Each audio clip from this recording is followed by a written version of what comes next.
واحد في الحي اللي أنا أسكن فيه في جدة عنده 2 من عياله يطلعون كل يوم جمعة البحر، يروحون يتمشون ويضيعون صلاة الجمعة، فيحترق قلب الأب على أولاده. قم يا ولد، قم يا ولد، اصحى يا ولد، اصحى يا ولد. فيتعب الأب على أولاده بالذات في المواسم، في أيام العيد وفي أيام الصلوات. الأب يبغاك تشرفه في كل محفل. الأب ما أحد يتمنى في هذه الدنيا أحد أحسن منه إلا ولده. ما أحد يتمنى أحد أحسن منه إلا ولده. هذه كلمة يقولها الشيبان وهي تراها حقيقة، لأن أبوك يضحي كل شيء عشانك، ويخسر كل شيء عشانك، ويبذل كل شيء عشانك. فتخيل 2 من الشباب رايحين البحر، قال لهم أبوهم يا عيالي اشتروا لي خبز، اشتروا لي عيش. قالوا يا أبويا أرسل فلان. قال يعني ما بتشتروا لي خبز؟ قالوا إلا بس إننا متواعدين مع شباب وبنطلع، زي اللي بيروح يتمشى في المخيمات ولا بيتمشى في المنتزهات. الأب زعل لأنه ما يتأخر على عياله، قال روحوا الله لا يردكم. بالله هذه الدعوة يدعيها كثير من الآباء ولا لا؟ عبد الله بن نعمة صاحبنا وش قال له أبوه يا شيخ لما جاء يسلم على أبوه وكان عمه عنده؟ سلم على عمه طاحت الولاعة من جيبه. قال أبوه تدخن يا عبد الله؟ قال لا والله يا أبويا ما دخن. يقول ما أبغى أكسر بخاطر أبويا قدام عمي. قال لا والله يا أبويا ما أدخن. قال إن كنت تدخن فالله يكسر رقبتك. راح عبد الله مسبح مع الشباب.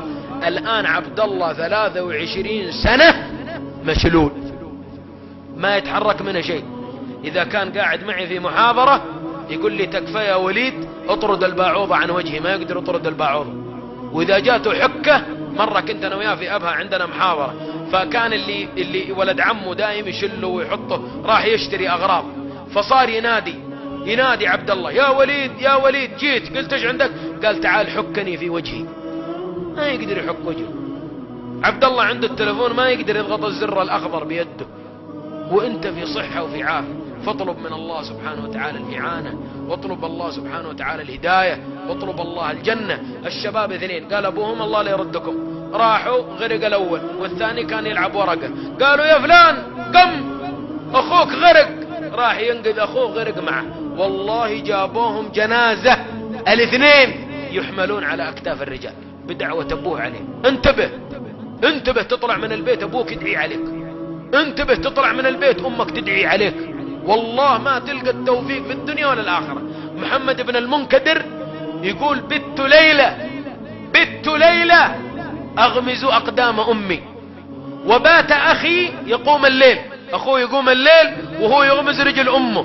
يقول والله ما وددت أن ليلتي بليلته، ليلتي اللي أغمز فيها رجل أمي والله عندي تسوى الدنيا وما فيها. اقعد عند أبوك واقعد عند أمك وترضاهم وقبل أقدامهم. جاء رجل للنبي صلى الله عليه وسلم من اليمن قال يا رسول الله أتيتك من أرض اليمن أبايعك على الجهاد والهجرة.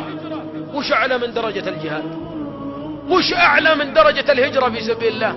وخرجت ولي أبوان يبكيان.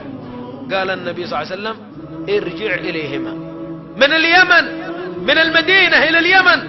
قال ارجع إليهما وأضحكهما كما أبكيتهما. تبغى نقبل إسلامك؟ تبغى نقبل هجرتك؟ تبغى نقبل جهادك؟ روح أرضهم وضحكهم مثل ما أبكيتهم. فرجع رضي الله عنه وأرضاه من المدينة يترضى أبوه ويترضى أمه. لا تطلع من البيت إلا وأنت ترضيتهم. لا تصيبك دعوة فيستجيبها الله. يقول النبي صلى الله عليه وسلم 3 دعوات لا يردهن الله، ومنها دعوة الوالد. وانت أيها الأب ادعو لأولادك لا تدعي عليهم. انتبه، يوافق دعوة مستجابة.